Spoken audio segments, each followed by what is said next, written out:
else's physical woes, right? We used to refer to this some time ago. We talk about you go to a prayer meeting or something, and somebody would get up and they go on and on and on about what was going on in their body, and that kind of thing. And we actually refer to it lovingly afterward as an organ recital. Because they would just kind of go through their organs and talk about what was wrong with every one of them, and just tell you all about, and sometimes an organ recital can be kind of boring also.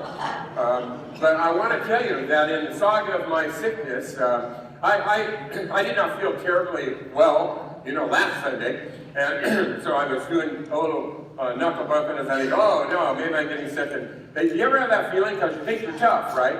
And so I'm going to get better. And I'm going to get better, and if something really bad happens, I'll go to urgent care. And if not, but I'm not going to go to the doctor, because I don't need that, because I'm tough, I'm strong, and I got this, and I'm good. And so then I started to break down from Monday, so shut down Tuesday, so felt better. Wednesday, by Wednesday evening, it just came on me like gangbusters. And I remember Wednesday morning, in my mind and in my spirit, I said, you should call the doctor today. And I basically said, no, I don't have to do that. And so I ended up calling the doctor Thursday, not a single appointment on anybody on staff at the doctor, because there's just a lot of this stuff going around. So I finally got in on Friday, and so started me up on the bed right away and all that, and did all day Friday, all day Saturday. This morning as I'm standing there in the mirror, I had an interesting experience with myself as I'm looking at myself in the mirror this morning first thing. And I said, well, good morning. And I looked at myself and I said, well, there you are. And I had not even been in touch with that for like 2 or 3 days. And it felt like this morning I was there. And I could actually talk to myself without, feeling crazy. And my clarity and acuity and all that kind of started to return. And so you take a shot. And so I feel kind of wiped out. But I also feel energized that I know I am turning the corner and I'm getting better, So praise God for His touch and also for me continuing to learn that I'm not that tough. So pray with me quick because I've got I think, an outstanding message for you today. Let's pray. Father, I'd ask that you would continue to sustain all of us, Lord, so that we can deliver and we can receive right now what your Spirit would have us to know. And so whatever all is going on with all these folks today, whatever all has gone on with me and all, I just ask that what's in your word that is true and what is appropriate and needs to be applied and appropriated today, that it would happen. And that we would receive that in Jesus' name. And all God's people said? Amen. And amen again. Well, it's getting ready to happen. And can you imagine these people for 40 years, right? And things are changing. Talk about things changing. Can you imagine being on a 40-year campout? And then all of a sudden we've got a change of plan here. We're going to do something totally different than what we've been doing. We've been doing something the same way for so long that people don't even remember what it was like to do something different. Meaning, we started doing something different when we escaped and we got away, right? And then, all of a sudden, in escaping and getting away, we actually got stuck in that mode and couldn't really get on to the next thing. Do you think a lot of us are there right now? Like a lot of us have kind of been kind of set free and working on that. And now we're however many years, months, decades, or whatever, stuck in a mode, feeling like maybe we ought to be set free again and do something else. And we don't have to be so stuck. We really can move on. You say, well, you went through the Red Sea and you did all this kind of stuff, and say, so now what are we going to do? And however many years later, but we get used to doing what we're doing. And we just kind of keep repeating the process, and we, live from Mondays to Fridays, or we live for the weekends, and then we, fight Mondays or celebrate Fridays or whatever we do, and some of us don't ever get those kind of breaks, and so we're just on this repeat pattern of being kind of unsatisfied And I think God would like to just interject something really different into our lives. Let's just mix things up and change things up. So you've been camping out for 40 years, right? Everybody's dying off. Whole generation of people don't even remember how we got started in this mess. And what are we going to do now? Because something's got to change. And so here comes the order to cross the Jordan. And I don't begrudge, Joshua at all, because I am sure that even though people, and Pastor Devin will share with you next week, about how they received this message, but I am sure that way down deep inside, some of them kind of go, hey, we've been doing this way for a long time. Why do we have to change now? I mean, we're good, right? We got into a pattern of how we get fed, how we move, how we do, and all that, and we're fine. We've kind of adapted to the limitation that we have. Since the last time we were set free, now we've adapted to the limitation. And God wants to set us free for something else and for more. And so how about we receive a new set of orders now? How about beyond being set free? And you're free to do what? And there's a plan. So Joshua 1, 10 to 15. Then Joshua commanded the officers of the people. He commands the officers of the people, saying, okay, officers, this is what you do. Pass through the midst of the camp. I told you they were camping out, right? Pass through the midst of the camp and command the people, saying, prepare provisions for yourselves. For in 3 days you are going to cross the Jordan to go in to possess the land which the Lord your God is giving you to possess it. And I am confident that everybody's going to go, yay, we're finally going. I'm sure they're kind of going, what? What is this? What do we do? I'm sure there's just a little bit of reticence, to respond to that. I'm sure there is some, that our stories have been down, that someday we're not going to be camping out anymore, we're going to be doing something different. I think they had lost touch with what the plan was, the future plan. God has a future plan for each and every one of us, and for us together, Grace Harbor corporately. Not only that, but for Christendom in general. And what is that plan? There's something He wants us to go and do. He wants to give us something. He wants us to possess that which He has promised to us, that He wants to give us, and we haven't really received it all yet. Do you believe that you have received everything that God wants for you? Not at all, folks. I know that's true for me. I know there is more, more that He wants to give me. So then He's going to select out some folks amidst this camp, and He's going to give them a little bit of a different kind of directive. So He says, to the Reubenites, and to the Gadites, and the half-tribe of Manasseh. I'm not going to try and explain all that to you right now, okay? I could take 5 minutes right now, and if you want to look up half-tribe of Manasseh, you can find out more about that. Joshua said this, though, to these 2.5 tribes. He says, remember the word which Moses, the servant of the Lord, commanded you, saying, the Lord your God gives you rest. The Lord your God gives you rest, and will give you this land. Your wives, your little ones, your cattle shall remain in the land which Moses gave you beyond the Jordan, but you shall cross before your brothers, meaning what? The other, 9.5 tribes, right? The other tribes, right? And he says, they're going to cross before your brothers in battle array, all your valiant warriors. I'm sure somebody's going to look at one and say, oh man, I knew we were going to be in the front. Somebody's got to go, right? And so he's got to forewarn them, okay, you guys are going to go and help them. He says, but this is what you're going to do. You're going to get in your battle array, all your valiant warriors, and you shall help them, meaning the rest of your brothers. It says, until the Lord gives your brothers rest. God promised you guys rest, and you're going to get rest, and you're going to have what God gives you, but you're going to have to help everybody else get to that point of rest, and then you get to go back and kind of celebrate that. Right? Isn't that special? I mean, I don't know if I want to be in that particular group right now, but they're the ones that are asked to exercise their faith first. And so it says this then. It says, you shall return to your own land and possess that which Moses, the servant of the Lord, gave you beyond the Jordan towards the sunrise. So we get a beautiful piece of language here to describe. Can I tell you that I want to change something in my life? I've been kind of living a little bit from sunset to sunset. Anybody with me here? Okay, I kind of live from sunset to sunset. Okay, the day is over and the sun is setting, and try to make peace with all of that and try to ramp back up for the next morning. And I thought in my head, I want to start living more often from sunrise to sunrise. Isn't that a different way of thinking of things?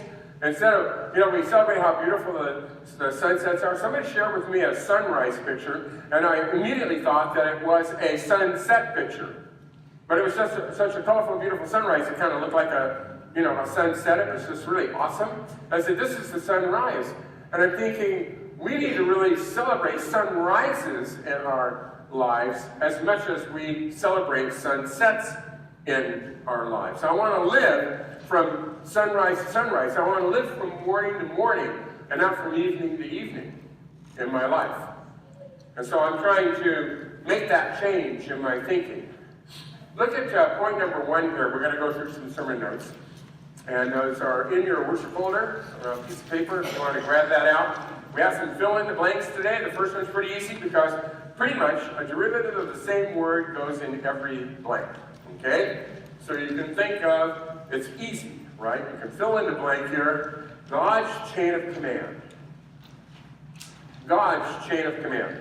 You know what's easy to think about God's chain of command is He's at the top of the chain. So God's chain of command is important. It is important. God set up a chain of command. And He was never created and didn't come into existence. He's always existed. So the chain of command is just real and it exists from time and eternity. God's chain of command is important. He's at the top of the chain. God commands that we follow through on His commands and follow His chain of command.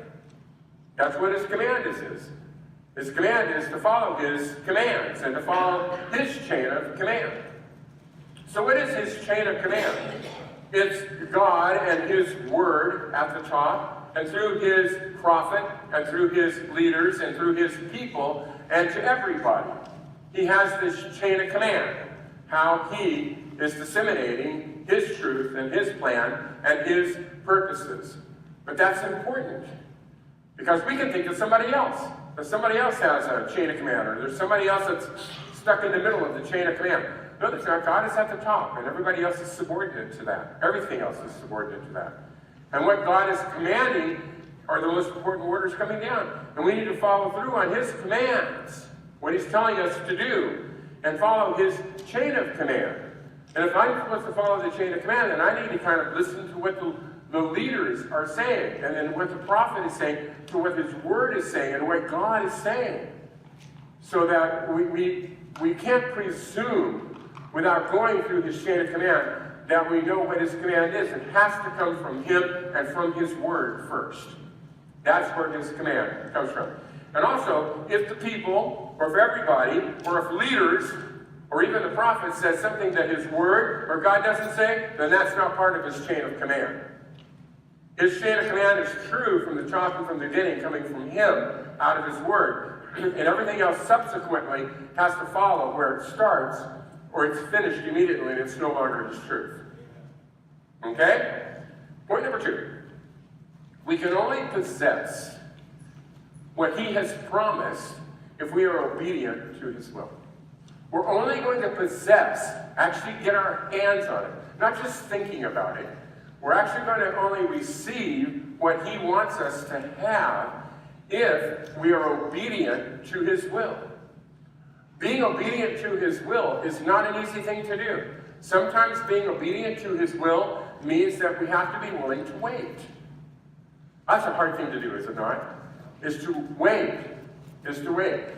Now these people, I think they've been waiting for so long, for decades they've been waiting, that now it's probably just going to be harder just to go.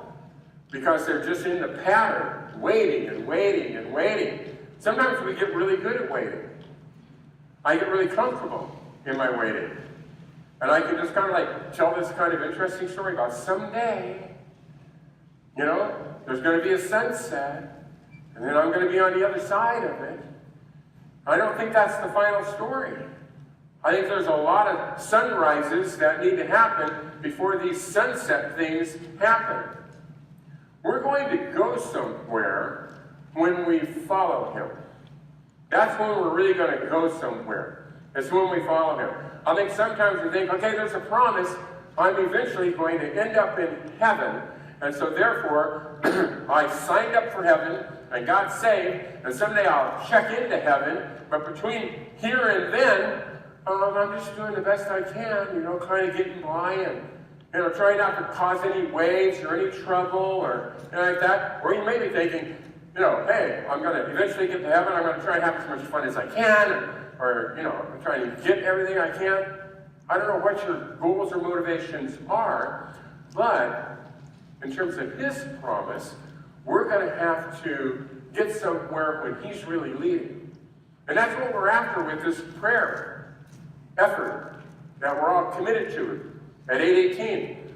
We're committed to figuring out what it is that he really wants us to do. Because we're not going anywhere unless he's with us. We certainly don't want to go somewhere and then get somewhere else and go back and go, man, are you kidding me? We shouldn't be here right now. When did we ever decide to get here? Oh my word. Some of us could get really depressed right now. If we started thinking about what kinds of decisions, what kind of choices did we make outside of his will, without really consulting him or his word, and now we're all the way over here, and we realize, how did I get here? God can redeem you wherever you are and wherever you start. He wants you to start by reckoning with the fact that he's at the top of the chain of command, and he wants something to say about what you decide when. Next. What do you decide next? So it's never too late to do the right thing. He wants you to do the right thing right now about what you're doing today and this afternoon. Put that past behind you and reckon with him in it. And we're really going to go somewhere. I believe God is taking us somewhere. And it's not just to heaven. I think there's a lot of stops between now and heaven. Granted, there'll only be one more, and it may be only one more stop. But there is another stop before heaven, and we just shouldn't wait for the promised land. I think we get to enjoy the promised land. I think we get to enjoy the here and now. I think we're, destined to be a people of living in the abundance of what he wants to bless us with. And if we do miss that, I think we're so afraid of prosperity preaching that we can refuse to even receive any blessings.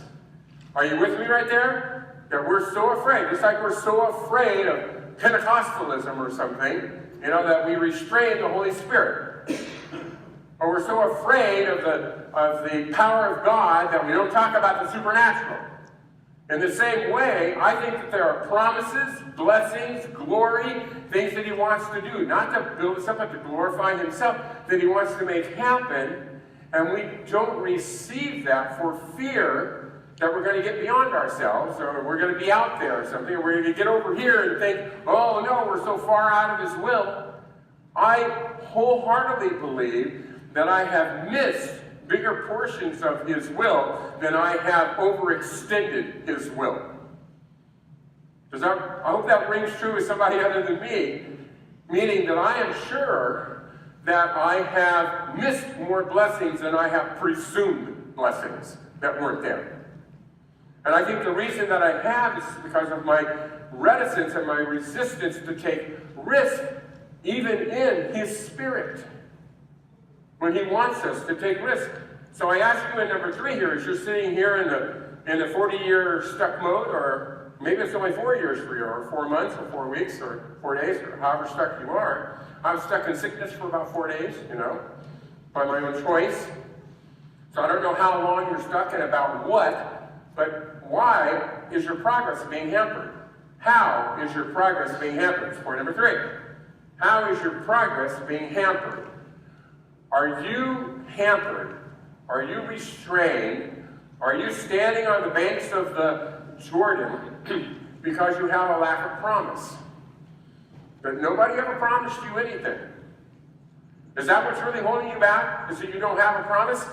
I doubt that. I think we all say, no, I know that God has promised me, and has promised me more. It's not that I lack a promise. I know there's a promise. He promised. He's at the top of the chain of command. He gets to make promises. He keeps his promises. So it's not for a lack of promise. Well, if it's not for a lack of promise, is it for a lack of preparation? Is that the issue? That I think it's the preparation? Because what did it say? It said that, we should make preparations, right? To prepare provisions for yourselves. Because in 3 days, we're breaking camp. And we're moving out. Is it for a lack of preparation in your life? I don't know that that's so much the case. I mean, are you really just so ill-prepared to go? I didn't ever think we would be prepared to move. And when we made this last move. And all of a sudden, it's done and we're moved. Moving is a horrible thing. Praise God for, people that help you move. That's love. I just mean to tell you that moving is a bear. And it is not easy at all. And is it a lack of preparation? No, we got boxes and we made a mess, tore stuff up, and kind of staged a tornado thing and then tried to clean it up, and it was just weird. But was it for a lack of preparation? Is that why we didn't move? No, there was some preparation. It was probably not very well planned, but we did. We prepared as best we knew. Was it for a lack of provision? Well, no. God had provided, the new situation, new place. That was Him leading. And so, why are they not crossing the Jordan? Is there not any provision? I think God was giving them provisions for 40 years, was He not? Preparing them for 40 years to make the trip. Having all the people die off that really couldn't go. And so then there's only 2 left, Joshua and Caleb, and then everybody gets to go. So it's not for a lack of provision. But now it gets a tougher question. Is it for a lack of faith? It may very well be. It may very well be. I don't know about you in the faith thing, but say we're crossing the Red Sea, right? I don't know where you would be in the lineup of people that are crossing the Red Sea in terms of your level of faith. I don't know how you would, stack up. If everybody's going to get in line to cross the Red Sea, okay, where do you want to be? I want to be about in the middle of the pack when I can see the other side after it's all kind of opened up. And I go, yeah, we're going through. But do I want to go through when the people are wading ankle deep and just starting, to see it open up right in front of them? And exercise that kind of faith? Well, I want to. I desire to have that kind of faith. Or I might get a little bit wet, trusting that He's going to continue opening up His promise like that. Or do I want to wait when it's perfectly, totally smooth sailing and clear, and the path is all out there, and then I can just kind of walk through, and I can act like, yeah, I believed from the very beginning we were going to do this. Yeah. Do you believe it as we're breaking up camp? Do you believe it as we're preparing and getting the provisions together and all that? What was the scuttlebutt at this time? What was the talk amongst people? Was it just, oh yes, that's what God says, and I think we're going. And I know human beings too well. I got to tell you, there are folks out there going, what are we doing? How are we ever going to get there? And I think when we take those kinds of questions in our lives to prayer, we should expect answers. And when we get answers, we ought to act faithfully like we got that answer from God. So when God gives you an answer, receive the answer, embrace that truth, and take off in action about what He wants you to do. Be bold about what He wants you to do. Don't live your life in reverse or in neutral. Live your life in drive. I would rather God be covering the brakes of my life than trying to find the gas pedal for me. How do you feel God in your life? If you feel God in your life like this, okay. Don't you want to feel God like this? Okay. Do I really want to feel God having to push me from behind all the time? Or am I willing to feel God pulling me and drawing me and taking me into the future? That's how I want to experience God. I don't want to experience my blessings in the rearview mirror. I want to experience my blessings through that big piece of glass, through the windshield of my life. I want to see the bigger picture and be out on the front, on the nose of what's happening in my life, and to see and to walk forward boldly. I have a feeling that we miss it for a lack of faith. Do you really believe and do you really trust Him? You know, it's really a nice, kind of like a hold card, you know, a card that we can keep and we secretly kind of have, and we think it protects our game, that we have this card, and we can kind of play the card at any time, and the card kind of says this: see, I'm ready to accept that that really wasn't God's will.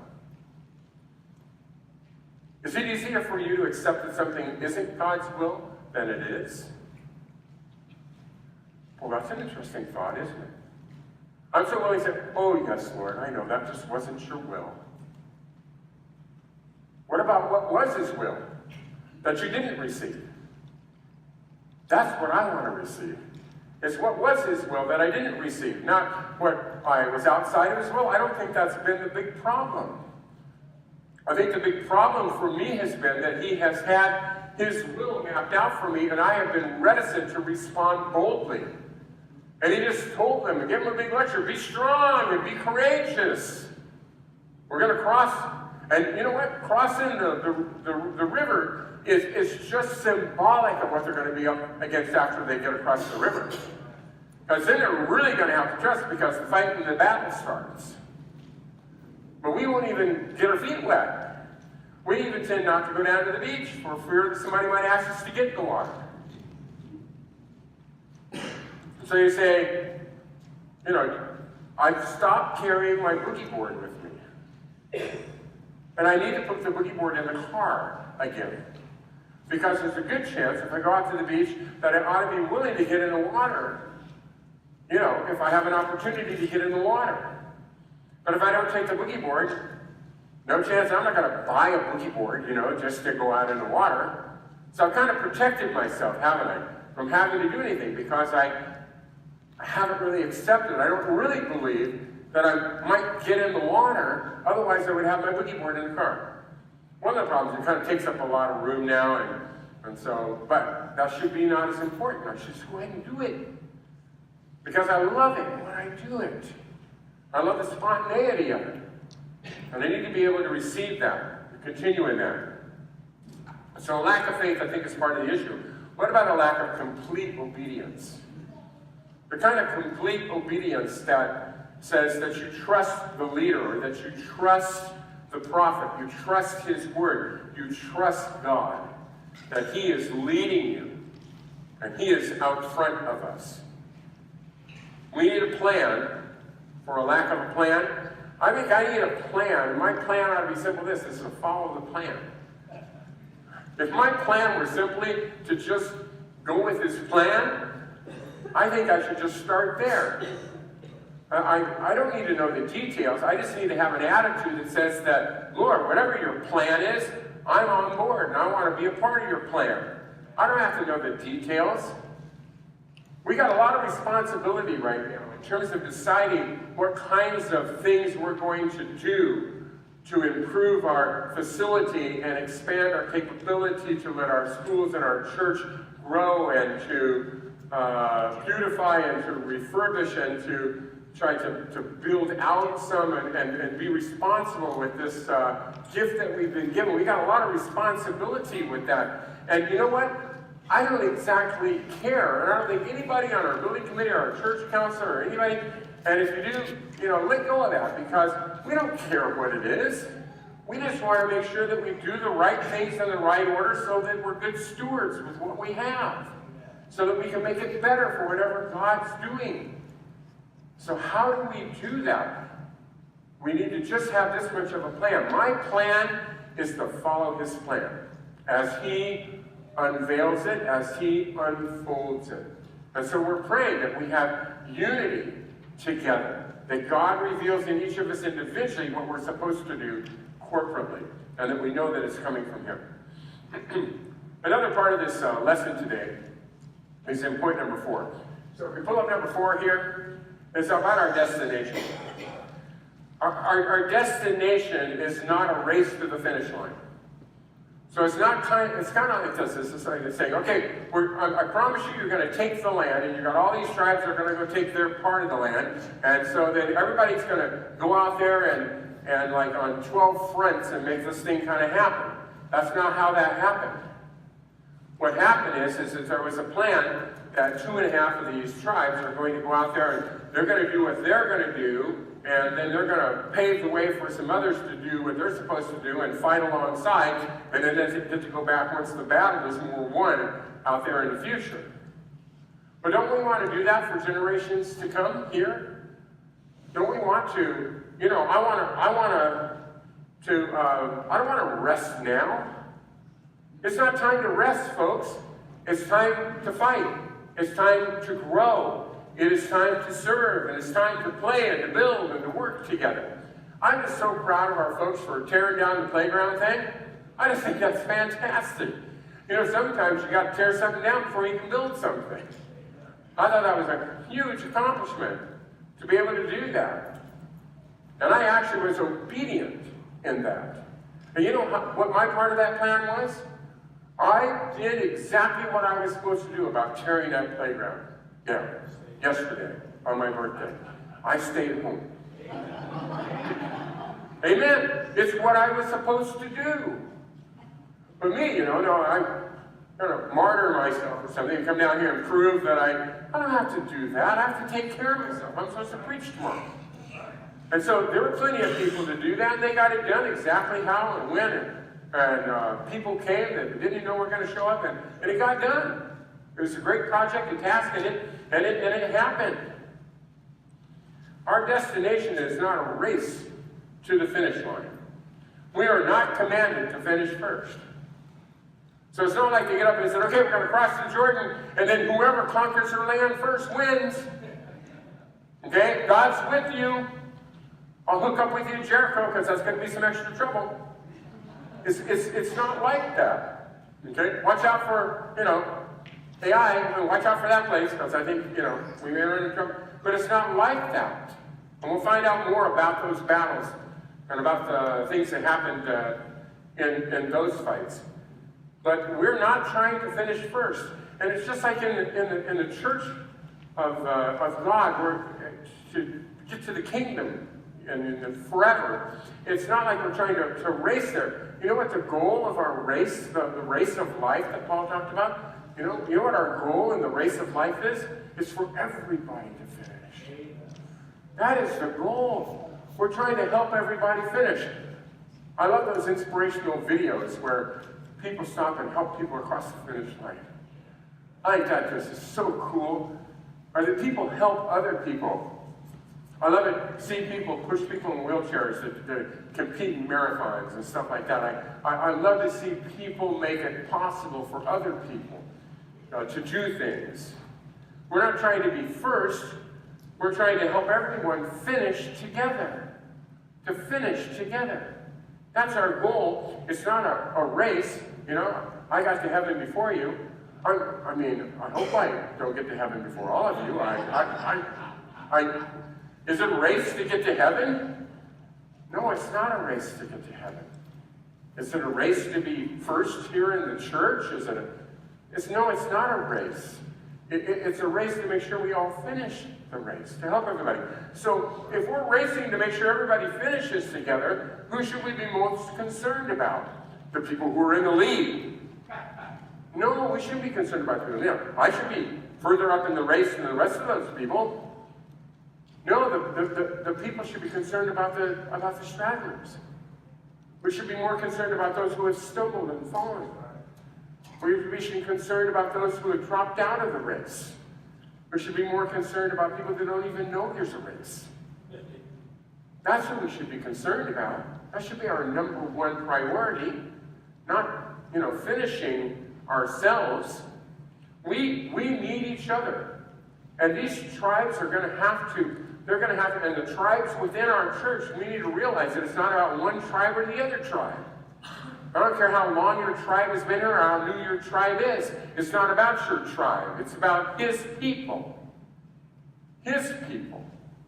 And he wants all of the tribes of our body to finish this race together. And we need each other to get there. And you just don't need the people in your tribe. We're supposed to help. It's supposed to be an intertribal kind of a thing, to where we all help one another to get across the finish line. And so what we've noticed over the years here at Grace Harbor is that we're kind of all racing along, and people kind of drop off. Well, where'd they go? And some people move and they're in a race somewhere else, in another body or in another state, and they're still racing, but they're still, or they are in a race here and in a race there, and they're kind of like doing lots of races at the same time. And yet there are people who join the race and drop out of this. But we need to be mindful of the fact that we're racing together, and our purpose is to finish together. We need each other, but we need also to be here for each other. True that when we say that we need each other, what is your immediate thought? So if I say, we need each other, you're saying, yes, I need somebody. Is that your first thought? They say, well, no, we need each other. We say, no, I want to be needed. I want to fulfill the needs that somebody else has. Is it about your needs? I think if we're all meeting everybody else's needs, everybody's needs will get met. And we'll finish the race together. And that's how we're supposed to be racing. Point number 5 says this, and then we'll wrap up quickly. It says, it is not finished until we all rest in him. And you know the interesting thing about the fight and about the battle is this is in the Old Testament. We're talking about Joshua. When Jesus came to earth, he died on that cross and he conquered sin, and in 3 days he resurrected. He said it was finished. And the big battle and the fight and all that, it's over. We're just mopping up now. And we need to get back in the business of mopping up the victory that has already been won. I think a lot of us want to keep fighting a battle that has already been won. And instead, we need to just mop up the victory that Jesus already accomplished. But it's not finished until we all rest in him. I want more sunrises in my life and be less fixated on sunsets. I want to rest, I do. I want rest, but I want rest in the midst of, his plan for rest. I want to work. I want to worship. I want to serve. I want to celebrate. I want to play. I want to party. As Christians, we can party. Man, we need to learn how to party. By the way, next Sunday, I'm going to party up at Don's house. All right. So we're going to do this together. And then we'll take a rest. We'll take a breather from time to time. But by and large, there's a lot to do and a lot that needs to get done. And we need everybody in order for it to happen. So this rallying cry is going through the camp here with Joshua. And all of these commands are coming out. We'll kind of hear the response, next week about what they're going to do now that they've heard what the plan is. It says, I think there is more, point number 6, I think there is more enjoyment in finishing how? How do you want to finish? I want to finish well. I really want to finish well. And I think whatever stage you're at in your life, if you're, 22 years old today, I think you should want to finish well. Whether you're in your 30s or 40s or 50s or 90s, you want to finish well. To finish well. And I want to finish his way. That's how I want to do it. I want to finish his way, not my way. I want to sing that great song, and I did it, what? His way. I did it his way. Did it well. Did it his way. And the last thing is, how I really want to do it and how I really enjoy doing it the best? I enjoy doing it together. That's what's really fun. Let's do it together. Work, play, celebrate, serve, have fun, enjoy, do the kingdom work, stand up for righteousness, care for the poor, save the lost through his Spirit. Want to do it all together, his way, and do it well. We're getting ready to cross the Jordan. Are you really ready? Today, we just kind of see the scenario. We're all been hauled to the banks of the Jordan, and we're kind of looking. We're going to go, one problem. We're going to cross the Jordan, but I can't swim. You're not going to have to swim. He's going to make a way. And you don't have to worry about it. Just like his plans for here, and for each of you individually and your families. Keep pursuing him. He'll show you the way. It's not going to be as hard as you think, or maybe even as you make it. Let's pray.